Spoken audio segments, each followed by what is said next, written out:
संजय जी देखिए देखिए चावला जी, ये बच्चे अगर बोल रहे हैं तो गलत तो बोल नहीं रहे होंगे। जो मैं जहां तक समझ पाया कि नित्यानंद राय जी ने भी इनको बोला था, प्रॉमिस किया था। मैं आपके चैनल के माध्यम से एक प्रॉमिस इनको जरूर कर सकता हूं, इनको पैदल चलने की कोई आवश्यकता नहीं है। मैं नित्यानंद राय जी से इनकी मीटिंग 1 to 1 बैठा के पूरे टीम के साथ करा दूंगा, पहली बात। दूसरी बात, अब उसके बाद इसके अंदर क्या कमी रही नहीं कमी रही ना हम उसके अंदर जानते हैं, और ना शायद कुछ और कारण रहा होगा तो ना हम और आप समझ सकते हैं। सर मुझे इतना बता दो, ये जो बच्चे इतना जरूर है कि नहीं, मैं बहुत महत्वपूर्ण सवाल पूछ रहा हूँ आपसे। अगर आप कह रहे 1 to 1 बिठा दो, मैं तो कह रहा हूँ बिठा दीजिए। नहीं 1 to 1 नहीं, जो टीम है, जो टीम बैठना चाहेगी बैठ सकती है। और मैं वो आपके चैनल पे कमिट कर रहा हूं। मेरा पूरा सवाल ले लीजिए। ये जो बच्चे ओवरेज हो रहे हैं, जो अभ्यर्थी ओवरेज हो रहे हैं, इसकी जिम्मेदारी कौन लेगा? कौन लेगा इनकी जिम्मेदारी? ये सरकार की जिम्मेदारी नहीं है अगर ये ओवरेज हो गए। ये एक टेक्निकल पॉइंट और है इसमें कि जो ओवरेज हो गए, ये 4 साल में तो ओवरेज हो ही जाएंगे कुछ ना कुछ नहीं। आप जानते हैं कितने हुए, तो ये किसकी जिम्मेदारी है? ओवरेज हुए किसकी जिम्मेदारी है? संजय जी मुझे सिर्फ इतना बता दो, या ये विक्की की जिम्मेदारी है? अगर इसमें देखिए, विशाल की जिम्मेदारी है, वो लड़की बैठी है उसकी जिम्मेदारी है? इसमें अगर कहीं कोई फ्लॉ हुआ है तो इसको जो निराकरण में जो हमें सहयोग हो सकता है हम करने को तैयार हैं। हम आपके चैनल के माध्यम से बोल रहे हैं, हम पूरी टीम का नित्यानंद राय जी से बैठक करा देंगे। नहीं, अभी मैं आपके सामने आंकड़े और पढ़ूंगा। बार मीटिंग हो रही है सर हमारी, तो सर अमित शाह जी से, नित्यानंद राय जी से हम लोग की बार मीटिंग हो रही है सर। हम लोग अमित शाह जी से मुलाकात के लिए बात कर रहे हैं सर, ना कि नित्यानंद राय जी की मीटिंग। मीटिंग से क्या हुआ सर? समस्या का समाधान करवाइए ना। मीटिंग की क्या जरूरत है? मीटिंग नहीं करते हो? करिए ना सर, आप बीजेपी के सांसद है, आप कोशिश करिए सर। हम लोग सांसद नहीं है भाई, हम पार्षद है। अब पार्षद है सर, कम से कम आप है सर ना, बीजेपी के है ना सर। हम लोग देश सेवा करना चाहते हैं सर, बड़ी पोस्ट की तो मांग नहीं है सर। हम लोग सब क्वालिफाई है सर। हम अमित शाह जी से भी बैठक कराने का प्रयास करेंगे आपका, लेकिन आपका जो ये कष्ट है, जो पैदल चल रहे हो इतना गर्मी में, जो आप संघर्ष कर रहे हो, अगर आपको लगता है कि इसकी जरूरत है तो करो, नहीं तो हम आपको सामान्य तरीके से भी। देखिए चावला जी ने आपको लीड लिया है और ये एक बहुत बड़ी बात है। देश में आपकी जैसे समस्या सैकड़ों है, जो कोई न कोई चैनल नहीं उठाता, कोई किसी मीडिया पे नहीं आता और आदमी पिसता रहता है। तो हम तो इनको मुबारकबाद देते हैं कि देश की ऐसी समस्याओं को उठाकर लाए हैं, और हम आपको चैनल पे वादा कर रहे हैं कि जो मैक्सिमम हम कर सकते हैं हम आपको करके देंगे, जिससे आपको एटलीस्ट ये पता चले कि सत्य क्या है और असत्य क्या है। बाकी तो हम लोग को इतना जानकार है नहीं, क्या होगा नहीं होगा इसका कोई एश्योरेंस देना ना हमारी क्षमता है, लेकिन जितनी क्षमता है उतनी हम मदद करेंगे।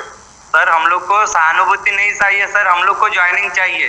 जिस पद के लिए हम लोग क्वालिफाई है उस पद हम लोग को चाहिए सर। सुनो, हम सहानुभूति दे भी नहीं रहे, सहानुभूति देने की हमको क्षमता भी नहीं है।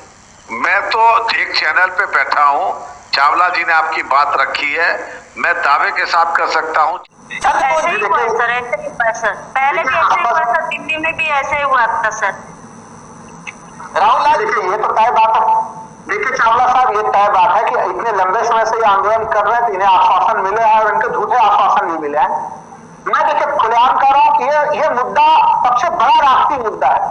अगर यहाँ पे हमारे योग्य छात्र अगर सड़क पे दर की ठोकर खा रहे हैं, वो उनका अधिकार है, क्योंकि वो एक कंपटीशन को उन्होंने क्वालिफाई किया है।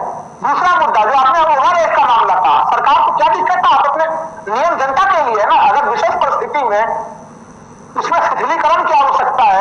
लग रहा है कि कई सारे लोग जो है कि किसी कारण से जो है कि सरकार के सिस्टम के नाकामी के कारण अगर वो ओवर एज हो रहा है उसमें उनको संशोधन करना पड़ेगा। तो ये बिल्कुल जो भी मांग मैंने सुनी है सब बिल्कुल जायज मांग है, और ये समस्या इसी कारण से है कि हमारी जो केंद्र सरकार है वो कहीं न कहीं बेरोजगारी जैसे मामलों को लेकर, सरकारी रोजगार किस तरह से दी जानी चाहिए, उसकी प्रतियोगिता परीक्षा को लेकर या फिर प्रतियोगिता परीक्षा के बाद की जो स्थितियां हैं उसको लेकर वो संवेदनशील नहीं है, उसमें संवेदनशीलता का सब प्रभाव है। यही कारण है कि मामला इतना लंबित हुआ, अन्यथा इनको तो ये प्रदर्शन करने की कोई जरूरत नहीं थी। स्वतः स्फूर्त ढंग से जो है कि नहीं इनका अधिकार मिलना चाहिए, जिसके लिए संघर्ष कर रहे हैं। चंद्रमोहन शर्मा जी, रास्ता क्या निकल सकता है? संजय जी कह रहे हैं कि मैं जितनी क्षमता होगी अपनी क्षमता के अनुरूप जो है मैं इनकी कोशिश करूंगा मदद करने की, लेकिन सवाल तो ये है ना कि जो लोग मदद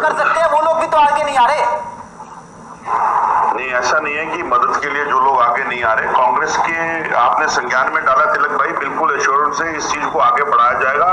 लेकिन देश का युवा बेरोजगार है, झूठ जुमलों की भरमार है, झूठा प्रचार है, अब उससे बचते हुए देश के युवाओं की आवाज अगर आप लेकर अगर बात आगे जाएगी तो वो प्रचारिक रूप से बाहर उठेगी और जाएगी, क्योंकि आपने मुद्दा उठाया संजय जी सुन लीजिए वो आप इस तरह नहीं कर रहे। ये बातें कांग्रेस पार्टी ने लगातार कही है, लेकिन सरकार युवाओं के मुद्दे से हटकर अपने मित्र मंडली में घूमी हुई है। यही बेरोजगारी कांग्रेस ने सब कुछ। अरे आप आपने रोजगार कितना दिया? आप ये बताइए कि आपने रोजगार कितना दिया? आपने 2014 के बाद रोजगार कितना दिया? आपने देश के अंदर वैकेंसी पैदा करी? आपने ऐसे कौन से इंस्टीट्यूट थे जिनके अंदर वैकेंसी पैदा करके देश के युवाओं को खड़ा करा? आपसे पूछा जाना है प्रश्न, आपसे पूछा जाना है प्रश्न, देश का युवा पूछेगा संजय जी, आप घुमाइए मुद्दे को, मुद्दे आप घुमाइए, मुद्दे में ला रहे हो आप कहाँ अमित शाह? क्यों नहीं मिलते अमित शाह? जब अमित शाह को घेवर रंग की टोपी पहनानी होती है तो युवाओं से मिल लेते हैं। देश का युवा बाहर सड़कों पे घूम रहा, अमित शाह जी नहीं मिलेंगे। आप उनको मिलवाने के लिए मिलेंगे। अमित शाह की अपनी बात, अगर यही उनको कहीं मजहब की रोटी सेकनी होगी तो आपके नेता खुले में युवाओं के अंदर मैं पूछूं सत्ता में रह के आप पीछे क्यों रहे? आपके रहते हुए देश के युवा सड़कों में क्यों पहुंचे?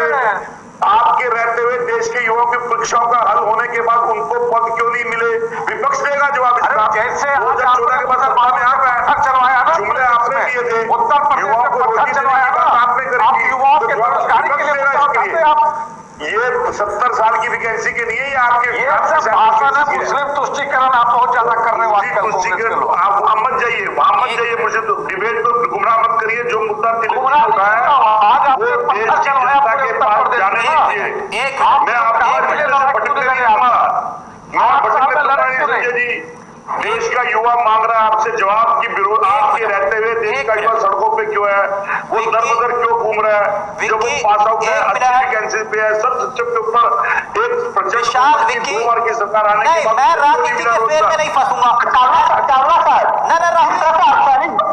जी बोलिए। मैं कह रहा हूँ चावला साहब, जिस तरह से अर्धसैनिक बल में भारी संख्या में सीटें खाली है, मामला केवल बेरोजगारी का नहीं है, वो राष्ट्रीय सुरक्षा का भी मामला है। बिल्कुल, आखिर इसमें भारी संख्या में जा रही है वैकेंसी, वही तो सवाल है ना कि क्यों वो पद खाली है? जब हमारे योग्य युवा बिल्कुल हमारे सामने में मौजूद है, तो फिर उनकी क्षमताओं का प्रयोग क्यों नहीं किया जा रहा? क्यों इस तरह से तमाम पद खाली रखे गए? नहीं, है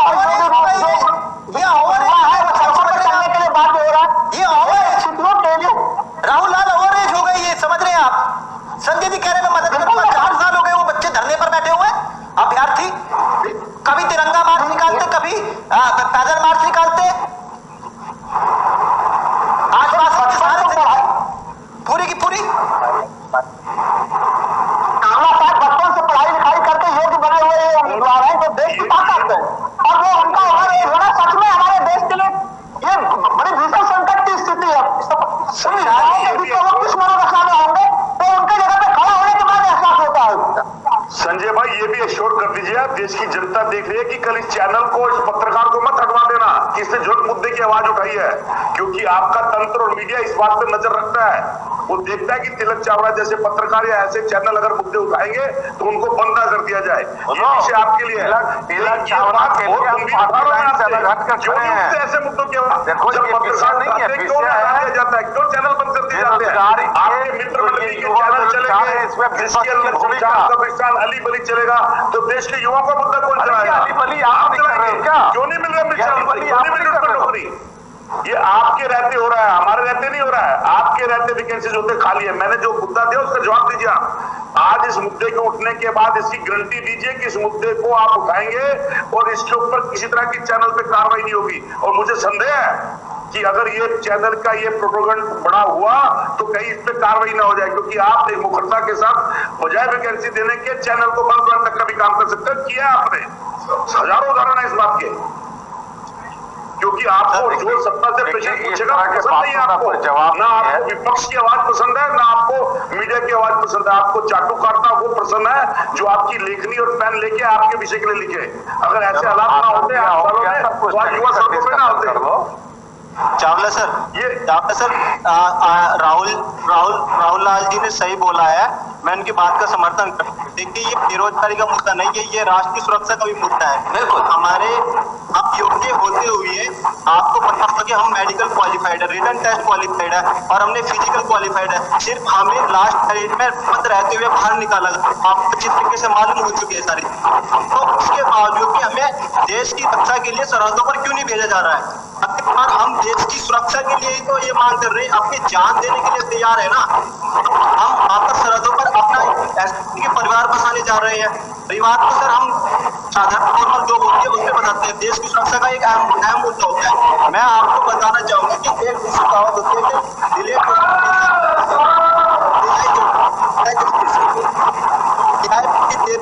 वो भी अन्याय लगने लगता है।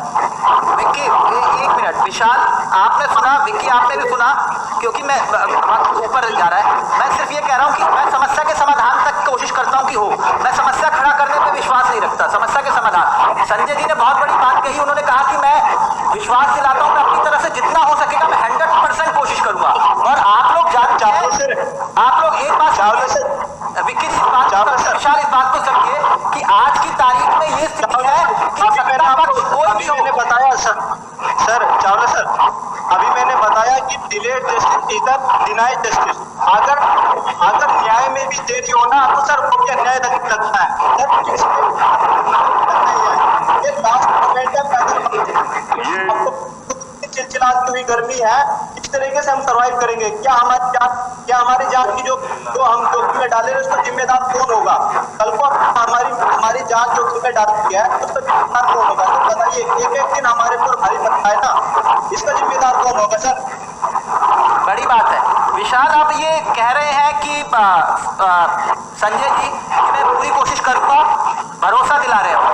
मैं जानता हूं बड़ा मुश्किल होता है सत्ता पक्ष का ऐसी चर्चाओं में आकर बैठना, समझिए इस बात को। संजय जी को इस बात पे मानना पड़ेगा कि वो आके बात रख रहे हैं। आमरण अनशन तुड़वा करके रामदास अठावले जी भी हमको आश्वासन दिया था कि आपकी सीधी बात में हम इस ताजी तक करवाऊंगा। वे तो कैबिनेट मंत्री है, आज तक हमारे डेलीगेट उनके घर पे बैठा है तो वे क्यों करा रहे हैं? हमारी आपकी आवाज में कोई दिक्कत आ रही है, प्लीज एक मिनट विशाल, अपनी बात रखिए प्लीज जल्दी से। हम लोग सर की बात का आदर करते हैं सर कि सर हमारी बात आगे पहुंचाए, जितने बस पे हो सके सर हमारी आवाज पहुंचाने की कोशिश करें। हम लोग ये 25 किलोमीटर का सफर तय करके आए सर, यहाँ बैठना भी इतना मुश्किल हो रहा है सर, फिर भी हम लोग बैठ रहे हैं क्योंकि हमें पता है कि कोई ना कोई तो हमारी बात सुनेगा और माननीय अमित शाह जी के पास ये बात हमारी जरूर पहुंचाएंगे कि ये लोग देश सेवा करने के खातिर पारित।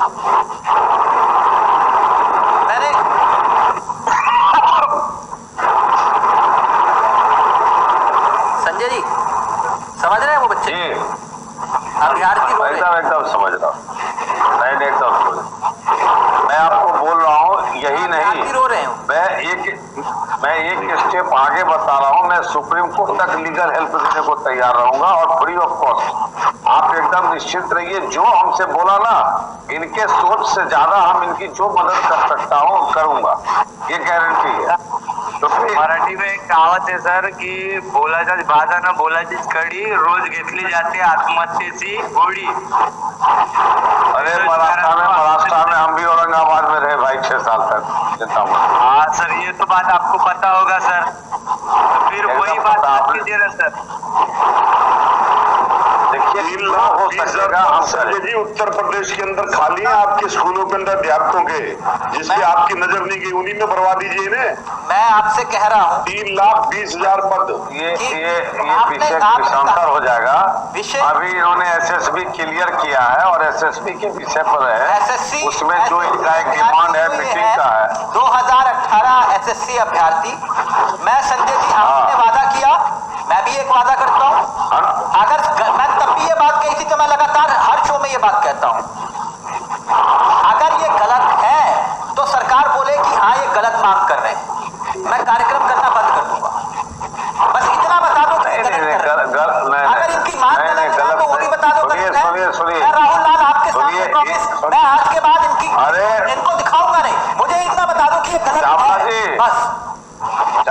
देखिए आज आपने इनको कुछ किया न किया, लेकिन इस कड़ी धूप में थोड़ा सा अमृत देने का कार्य जरूर कर दिया है।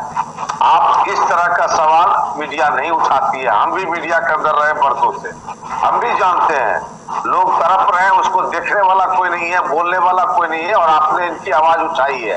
इनको इनका प्रतिफल दिखेगा, मिलेगा, और ये आपको धन्यवाद कहेंगे। अगर मैं देखिए मैं कह रहा हूँ अगर मेरे से जितना मैक्सिमम होगा मैं संजय जी, अगर इनको आप कह रहे हैं ना अमृत, इनको अगर न्याय मिल जाएगा ना, न्याय मिल जाएगा। मैं यहाँ से मैंने कभी किसी सरकार को थैंक यू नहीं बोला, आप भी जानते हैं, चाहे वो चंद्रमोहन शर्मा जी बैठे हो सत्ता पक्ष में या आप बैठे हो, मुझे किसी से कोई लेना देना नहीं। लेकिन हाँ, पहली बार नियम के अपने पत्रकारिता धर्म को तोड़ते हुए मैं उस सरकार को थैंक यू बोलूंगा अगर इनको न्याय मिल जाए। मैं थैंक यू बोलूंगा इस मंच से। मेरा 100% प्रयास रहेगा कि हम इनके चेहरे पे मुस्कान वापस लाए। मैं इससे ज्यादा कुछ नहीं कह सकता हूँ, मैं कुछ नहीं जानता हूँ, मैं क्षमतावान हूँ, लेकिन प्रयास मेरा अधूरा नहीं जाएगा। ठीक, विशाल सुनील, मैंने पूरी कोशिश प्रयास किया, आगे भी ये कोशिश और प्रयास जारी रहेगा। चंद्रमोहन शर्मा जी, आपसे विनती इतनी है, आप जो इनके लिए कोशिश कर सकते हैं सिर्फ इतना कर लीजिएगा, अगर आपको लगता है कि ये न्याय संगत है जैसी बात आप कह रहे हैं, जो बात संजय जी ने कही बड़ा दिल दिखाते हुए, आप कोशिश करिए, चाहे वो राहुल गांधी हो या प्रियंका गांधी जी हो, है ना, ट्वीट करने से आप हमारे कॉन्टैक्ट नंबर भी इनको दे दीजिएगा, जो हमारी मदद होगी बिल्कुल इस मुद्दे के लिए, ये मुद्दे के हम सब लोग साथ हैं इनके। राहुल, आपने इतना सहयोग किया कि आपने वो बड़े बड़े वालों की डिबेट्स को आज ठोकर मार के इनके लिए आवाज बन के आए। राहुल लाल, थैंक यू सो मच। बिल्कुल, मैं हमेशा उपस्थित रहूंगा इनके लिए, जब भी चीज होगा इनके मांगों को तमाम स्तर पर उठाने का भरपूर प्रयास करूंगा। विशाल, और जो सर मेरा है जी, हेलो प्लीज जल्दी सर, एक लास्ट में एक मेरा निवेदन है सर जी, कि जो हमारी मीटिंग होने वाली थी सर 10 तारीख को, यानी आज के डेट में होम मिनिस्ट्री के साथ, वो मीटिंग फिलहाल कैंसिल हो गई सर। और हमारे बच्चे 10 बजे से लेके आज रात तक वही रामदास जी आठवले, माननीय सामाजिक न्याय मंत्री, उनके घर के सामने अभी भी बैठे हैं सर। और उन बच्चों को अभी धमकाया जा रहा है सर कि आपके पीछे पुलिस प्रशासन लगेगी, लाठीचार्ज होगा, आप उठ के जाइए। तो मैं ये बात पूछना चाहता हूँ सर कि उन्होंने हमारा आमरण उपोषण तोड़ा, तो उनकी भी जिम्मेदारी होती है ना सर कि कहीं ना कहीं 1.5 महीने के अंदर हम लोग की अमित शाह जी के साथ मीटिंग करवाए। तो ये मीटिंग हो क्यों नहीं रहे सर? आईपीएल देखने के लिए अमित शाह जी के पास टाइम है सर, किसी के मुलाकात करने के लिए टाइम है। और लेकिन ये देश सेवा करने के लिए हम लोग ये पैदल मार्च कर रहे हैं, उपोषण पर बैठ रहे हैं, इन युवाओं के साथ बैठने के लिए उनके पास टाइम नहीं है सर। आखिर वो देश सेवा या देश के मुद्दे पर सीरियस है कि नहीं है, ये बात मुझे समझ में नहीं आ रही सर। वो लड़के वहां बैठे हैं, हम लोग लड़के रास्ते पर मर रहे हैं। आज हमारे पैर देखिए सर, मैं दिखाता हूँ, पैर दिखाइए, आज देखिए सर, हमारे तीनों पैर देखिए सर, ये देखिए सर, हमारे तीनों पैर देखिए सर, 3-4 ही पैर है सर। हम लोग आज भी यही पे बैठे हैं सर, ये पैर पे छाले आए हैं, पैर सूजे पड़े हैं, फिर भी हम लोग देश सेवा करने के लिए जा रहे हैं सर। देश का युवा अगर इस कदमों में चल रहा है तो दर्दनाक है। आप तिलक भाई, और वो भी राष्ट्र सुरक्षा के लिए सक्रिय व्यक्तियों के लिए ये रोक राष्ट्र सेवा के लिए योगदान देना चाहते हैं। मेन क्या है सर, हम लोग पैसे कमाने के उद्देश्य से नहीं जा रहे सर, हम लोग पैसे कमाने के उद्देश्य से नहीं जा रहे सर। पैसे कमाना होता तो हमारे पास बहुत ऑप्शन होते सर, लेकिन हम लोग को पैसा नहीं चाहिए सर, हम लोग को वो वर्दी चाहिए। हम लोग सीमा पे खड़े होना चाहते हैं सर, हम लोग हाथ में बंदूक लेना चाहते हैं, ना कि ये हम लोग ये पैदल मार्च करना चाहते हैं। हम लोग हाथ में तिरंगा लेकर, हाथ में बंदूक लेकर सरहद पर खड़ा होना चाहते हैं, देश की सुरक्षा करना चाहते हैं सर, भारत देश की रक्षा करना चाहते हैं सर, यो नागरिकों की रक्षा करना चाहते हैं। संजय जी, बहुत दर्दनाक है ये मंजर वाकई में बहुत दर्दनाक है। मैं कई बार बोलता हूं, मैं आज फिर वो वाली बात कह रहा हूं कि मैं नहीं जानता वो जो रोज डिबेट करवाते हैं हिंदू मुसलमान की, वो रात को सोते कैसे हैं। मैं जानता नहीं, वो जो रोज करवाते हैं ना ये सब कुछ, उनको रात को नींद कैसे आती है, मेरे को ये शंका होती है, मुझे इस बात की शंका होती है। लिए सर, लेकिन उनकी ये सुरक्षा के लिए, ये तकलीफ उनकी सुरक्षा के लिए सरहद पर हम खड़े रहते हैं सर, इसी कारण वो अरे चैन मेरी की बात नींद सोते हैं सर। मेरी उनको बात पता नहीं है सर सीमा पे खड़े होने वालों का दर्द क्या है। उनके बेटे जाते हैं ना सर सीमा पे, तब उनको पता चलता कि देश की सीमा करने वालों का क्या दर्द है, देश की सेवा करने वालों बच्चों का क्या दर्द है। उनके माँ बाप से पूछिए, ये बात उठाने के लिए पास किसी के पास टाइम नहीं है सर। आप काफी गंभीर चीज कह रहे हैं और विशेषकर उस राष्ट्रवादी सरकार से आप ये सवाल पूछ रहे हैं, ये बड़ी गंभीर मामला है। उस सरकार के ऊपर सवाल उठ रहा है जो हमेशा राष्ट्रवाद के मामले को लेकर चलती है, राष्ट्रीय सुरक्षा के मामले को लेकर चलती है, और वहां पर ऐसे युवाओं के अगर सही सम्मान नहीं मिल रहा, उनके सही अधिकार नहीं मिल रहा, तो फिर सरकार से प्रश्न बिल्कुल गंभीरता के साथ पूछे जाने चाहिए। और चावला जी वो सवाल लगातार आप पूछ रहे हो, ये बिल्कुल आप इस सवालों को पूछना तब तक बंद नहीं कीजिएगा जब तक तुम्हें न्याय ना मिले। चावला साहब, न्याय हमें जरूर मिल सकता है सर जब विरोधी पक्ष नेता हमारे साथ में खड़े हो, और हमें समझ में नहीं आ रहा सर, हम लोग देश की जनता के खातिर हम बिल्कुल खड़े होंगे। आपको चावला जी हमारा नंबर देंगे, हम इस बात को ऊपर तक उठवाएंगे मेरे पास अब शब्द मैं और आप भी आपकी तरफ मेरी से हिम्मत नहीं है, मेरी हिम्मत नहीं है। मैं सत्ताधारी पक्ष कभी घुटने टेक होता सर कि यदि हमारे साथ में विपक्ष खड़ा होता, तब विपक्ष अगर खड़ा होता ना सर, आप तक सत्ताधारी पक्ष हमको कब तक न्याय दिला चुका होता। सर मैं कहना चाहूंगा कि आज की तारीख में कहीं ना कहीं विपक्ष का भी जमीर मर चुका है हम युवाओं के लिए। जो हमारा दर्द है ना, जो हमारा समझ रहे हैं, कोई भी सिर्फ और सिर्फ अपने मुद्दों को लेकर के डिबेट करते हैं, बहुत हिंदू मुस्लिम करते हैं और कुछ नहीं करते। आज सुरक्षा और देश, अपने आप को देशभक्त कहते हैं सर। देशभक्त वो होता है जब दुश्मन की पुलिस से शरीर जल्दी हो जाता है, उसका शरीर जो है कफन में बिठा करके जब घर लाया जाता है ना, वो देश प्रेम होता है, वो राष्ट्र तो सही। संजय जी देखिए, मैं बहुत कम वक्त होता है जब मैं पहली बार या एक बार पहले मेरे साथ ऐसा हुआ, मैं भावुक हो गया। आज मेरी वो स्थिति हो रही है, मेरे पास शब्द नहीं है, मेरे पास शब्द नहीं है, तो मैं इसलिए आपसे कह रहा हूँ। चावला जी देखिए, मैंने आपको खुले आपके राष्ट्रीय चैनल पर पब्लिकली कह दिया कि इन युवाओं का दर्द हमने समझा है। हम कोई राजनीतिक भाषण नहीं दे रहे, एक सामान्य नागरिक होने के नाते जो बेस्ट हो सकता है हम इनको मिलवाने का, इनकी बात रखवाने का, कहाँ समस्या है मैं इंतजार करूंगा संजय जी आपके जवाब का, मैं इंतजार करूंगा उनका जो इस प्रोग्राम को देख रहे हैं, मैं इंतजार करूंगा। आप इनमें से जो हेड लड़का, जो भी हेड होगा बच्चा, उसको मेरा नंबर दे दीजिएगा। ये हेड और मैं लेकर थोड़ी ना आपके चैनल घूमेंगे से बोल रहा हूँ सर, ये पार्टी थोड़ी ना है, ये हेड लेकर घूमेंगे, ये यूनियन थोड़ी ना है। नहीं, कोई एक तो होगा ना, सबका नंबर तो नहीं हो सकता ना। हाँ, वो आप कह रहे हैं कि कुछ लोग मिलकर बात कर ले, अपनी बात रख ले, वो बात अलग है, लेकिन इनमें कोई ये मत सोचिए कि कोई हेड है, हेड को हेड कर दे। हाँ नहीं, मेरे से कोई एक आदमी बात करेगा ना, हाँ, तो आप जो भी बात करेगा आप उनको नंबर दे दीजिएगा, और जो बेस्ट होगा इनको कल से परिवर्तन दिख जाएगा। मैं ये इतना ही कह सकता हूँ। ठीक, कल से परिवर्तन दिख जाएगा, उम्मीद करता हूँ। और चंद्रमोहन शर्मा जी, उम्मीद मेरी विपक्ष से भी है, जो ये कह रहे हो बिल्कुल सही कह रहे हैं, इनके साथ खड़े हो जाओ तो क्या इनकी किस्मत बदल जाए। तो इसलिए सियासत इनके लिए